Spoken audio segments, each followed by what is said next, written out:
Good morning students. Last lecture में हमने electoral process पढ़ी थी, जिसमें कि हमने ये डिस्कस किया था कि एक इलेक्शन डेमोक्रेटिक कैसे बनता है और क्या पॉलिटिक्स होना या पॉलिटिकल पार्टीज में आपस में कंपटीशन होना बेहतर है या गलत है। ओके, आज हम पढ़ेंगे आवर सिस्टम ऑफ इलेक्शन कि हमारे इलेक्शन किस तरीके से होते हैं। Can we say that Indian elections are democratic? To answer this question let us take a look at how elections are held in India। अब क्या हमारे इलेक्शंस डेमोक्रेटिक होते हैं, नहीं होते हैं? इसका आंसर हमें कैसे मिलेगा कि हमें यहाँ का इलेक्शन सिस्टम समझना होगा। हमारे यहाँ दो टाइप्स ऑफ इलेक्शंस होते हैं। पहला होता है लोकसभा इलेक्शन और दूसरा होता है विधानसभा इलेक्शन, जिसको कि स्टेट असेंबली बोलते हैं। विधानसभा जो इलेक्शन होता है वो स्टेट में गवर्नमेंट चुनने के लिए होता है। मीन्स स्टेट में जो चीफ मिनिस्टर इलेक्शन होते हैं उसको हम बोलते हैं विधानसभा इलेक्शन।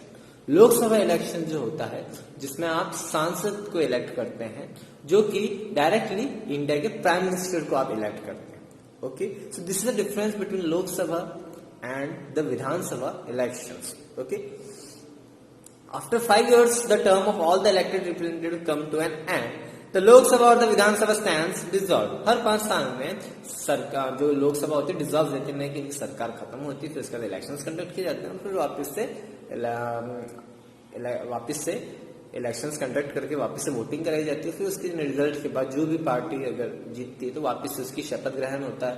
लाइक अगर चीफ मिनिस्टर वापस से रीइलेक्ट होता है तो उसका शपथ ग्रहण होता है, समारोह होता है जिसमें वो चीफ मिनिस्टर बनता है। या अगर किसी और की सरकार बनती है तो दूसरे जो भी कैंडिडेट हो पार्टीज में जो रूलिंग जो भी पार्टी जीतती है वो कैंडिडेट आता है और उस हिसाब से उसकी शपथ ग्रहण समारोह होता है। Elections are held in all constituencies at the same time. हाँ, बट लेकिन जितनी भी कॉन्स्टिट्यूएंसीज होती हैं यानी जितना भी उनका चुनावी क्षेत्र होता है वहां पर एक ही समय पर इलेक्शंस होता है, वन डे पे। हाँ, डिपेंड करता है कि उनको अलग अलग फेज में बांट देते हैं, क्योंकि बहुत बड़ा राज्य होता है, मीन्स बहुत बड़ा स्टेट होता है, तो एक साथ इतनी सारी व्यवस्था करना पॉसिबल नहीं होती है, क्योंकि उसमें बहुत सारी पुलिस फोर्स लगती है, बहुत सारे गवर्नमेंट वर्कर्स लगते हैं, जब जाके इलेक्शन कंप्लीट हो पाते हैं। तो इसलिए डिफरेंट इनको फेजेस में 3 से 4 पार्ट्स में बांट दिया जाता है। उनकी अलग अलग डेट रखी जाती है जहां पर इलेक्शंस कंडक्ट होते हैं।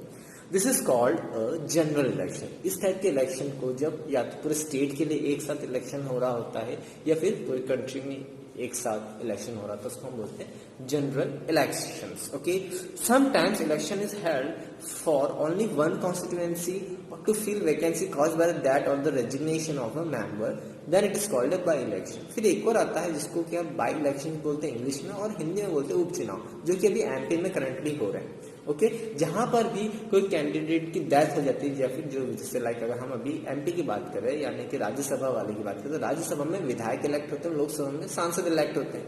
अब राज्यसभा में जैसे विधायक जब रेजिग्नेशन दे देते हैं या फिर किसी विधायक की डेथ हो जाती है तो वो जो पद होता है वो खाली हो जाता है, जिसकी वजह पर वापस से इलेक्शंस कंडक्ट करे जाते हैं। इस जो खाली पद पर जिसने रेजिग्नेशन कर दिया, किसी विधायक की डेथ हो गई, इस पर जब इलेक्शन होते हैं तो उसको हम बोलते हैं उपचुनाव। ओके, अब हम पढ़ेंगे इलेक्टोरल कॉन्स्टिट्यूएंसीज के बारे में। You read about the people of Haryana electing 90 MLAs. You have wondered how they did every person in the Haryana vote for the 90 MLAs? क्या वहां पर, जैसे हमने एग्जांपल रखी, वहां पर 90 MLAs की सीट कॉन्स्टिट्यूएंसीज बनी हुई है, मतलब 90 कैंडिडेट्स वहां पे लड़ते हैं फॉर देयर कॉन्स्टिट्यूएंसीज। तो क्या सभी लोगों ने 90 कैंडिडेट्स को वोट करा होगा? नहीं, हर फेज बाय फेज, गांव बाय गांव या इनकी जो तहसील बाय तहसील या डिस्ट्रिक्ट बाय डिस्ट्रिक्ट इनकी कॉन्स्टिट्यूएंसीज बटी हुई होती है। तो उस कॉन्स्टिट्यूएंसीज में रहने वाले मेंबर्स केवल उसी कॉन्स्टिट्यूएंसी में जो खड़ा हुआ रिप्रेजेंटेटिव उसी को वोट देगा। ऐसा नहीं है कि लाइक आप इंदौर में रिसाइड करते हो तो आप इंदौर के जो भी रिप्रेजेंटेटिव खड़ा हुआ है इंदौर का उसी को वोट कर पाओगे। ऐसा नहीं है कि आप इंदौर से आप उज्जैन आके उज्जैन के लिए अलग से वोट कर जाओ। आप एक ही बार वोट कर सकते हो जिस कॉन्स्टिट्यूएंसी में आप रिसाइड करते हो, यानी जिस क्षेत्र चुनावी क्षेत्र में जहां पे आप रहते हो, केवल आप वहीं के कैंडिडेट को वोट कर सकते हो। Okay,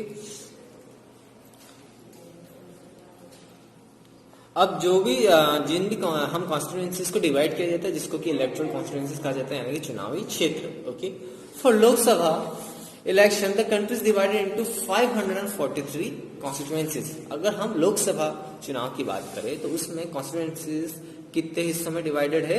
543 constituencies. Okay, the representative selected from each constituencies is divided into constituency is called a member of parliament और एन एमपी। अब लोकसभा में कौन खड़ा होता है? सांसद, जिनको क्या है एमपी कहते हैं या फिर member of parliament. Okay, one of the features of a democratic election is that every vote should have equal value. This is why our constitution required that each constituency should have a roughly equal population living within. और ये जो लोकसभा के जो constituencies का area जो decide होता है वहां की पॉपुलेशन के हिसाब से डिवाइडेड रहता है। ओके, तो इस वजह से वो लोग रफली डिवाइड कर देते हैं पॉपुलेशन के हिसाब से, और उस हिसाब से वो लोग कॉन्स्टिट्यूएंसीज को डिसाइड करते हैं। Okay, similarly state is divided into specific number of assembly constituency. और जैसे आप स्टेट के, अगर हम केवल एक स्टेट के बारे में बात करेंगे तो वहां पर कॉन्स्टिट्यूएंसी इनकी बढ़ जाती है राज्यसभा में। ओके, यहाँ पर डिस्ट्रिक्ट वाइज किसी डिस्ट्रिक्ट में 2 कॉन्स्टिट्यूएंसीज बना हो सकता है, वो डिस्ट्रिक्ट बहुत ज्यादा बड़ी हो, इस वजह से उसमें 2 पार्ट्स कर देते हैं। लाइक इंदौर में तो वहां पे जब राज्यसभा इलेक्शन होते हैं तो इंदौर बहुत बड़ा एरिया है, तो उसको 5 कॉन्स्टिट्यूएंसीज में डिवाइड कर दिया जाता है। तो वहां से कितने विधायक इलेक्ट किए जाते हैं? 5। ओके, और अगर हम राज्यसभा की बात करें तो उज्जैन में, लाइक उज्जैन की पॉपुलेशन रफली ज्यादा नहीं है, तो इसलिए केवल वहां पे एक ही कॉन्स्टिट्यूएंसीज होती है। ओके, लोकसभा इलेक्शन में। Similarly, each state is divided into a specific number of assembly constitution. In this case, the elected representative is called member of legislative assembly or an MLA.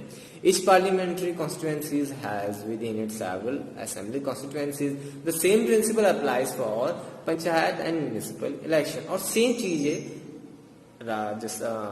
Lok Sabha, Rajya Sabha और उसके बाद जैसे लोकसभा राज्यसभा के लिए ठीक वैसे जो पंचायत में, जो ग्राम पंचायत में इलेक्शंस होते हैं सरपंच के लिए, पंच के लिए, वो भी सेम इसी तरीके से होते हैं। सिटीज में भी जैसे पार्षद्स होते हैं और वहाँ के जो कॉर्पोरेटर, मेन कॉर्पोरेटर या फिर मेयर होता है, उसके भी इलेक्शंस डिफरेंट वार्ड्स में डिवाइड कर दिए जाते हैं। हर एक वार्ड से 2 कैंडिडेट्स या 3 कैंडिडेट सिलेक्ट होते हैं। उन वार्ड्स में से जो इलेक्ट किया जाता है, इसके साथ साथ सिटी का मेयर भी इलेक्ट किया जाता है। लाइक जैसे कि आप सरपंच और पंच इलेक्ट करते हैं विलेजेस में, सेम वैसा ही सिटीज में पार्षद और कॉर्पोरेटर मेयर के इलेक्शन भी होते हैं।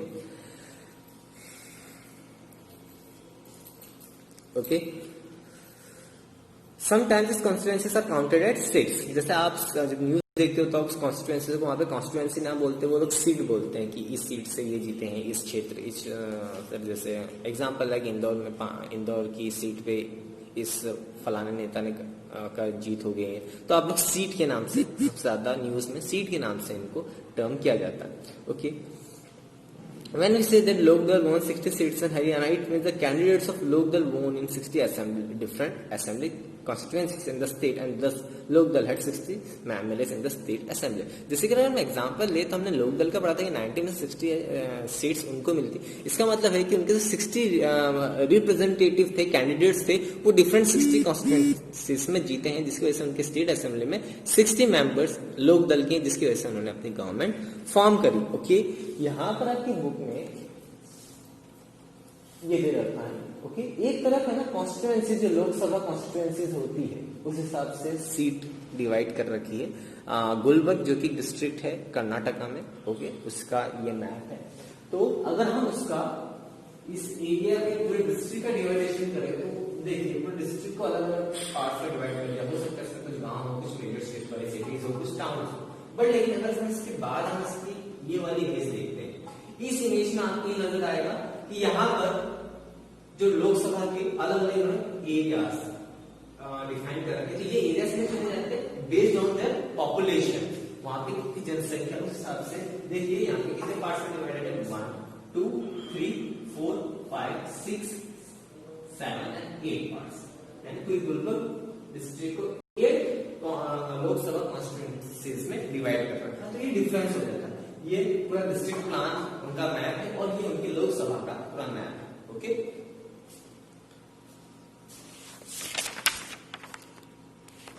एक और चीज इसमें जो खास चीज होती है, इस मैप में अगर आप देखोगे तो यहाँ पे गुलबर्ग रूरल लिखा हुआ, उसके साथ साथ एस से लिखा हुआ है, यानी कि यहाँ पर ये एरिया या ये कॉन्स्टिट्यूएंसी या ये चुनावी क्षेत्र किसी एससी के कैंडिडेट के लिए रिजर्व होता है। ओके, हमारे कॉन्स्टिट्यूशन में जब कॉन्स्टिट्यूशन लिखा जा रहा था तो उस समय बहुत सारी चीजों पर वो बात है जिसमें कि SC STs के लिए सीट रिजर्व रखने का प्रावधान रखा गया था। तो ये चीज चुनाव में भी होती है, आपकी गवर्नमेंट जॉब्स में भी होती है, कॉलेजेस में एडमिशन लेने के दौरान भी होती है। सो इसको हम बोलते, इस टाइप जहाँ पे कोई सीट्स रिजर्व होती है तो हम उसको बोलते हैं रिजर्व कॉन्स्टिट्यूशन।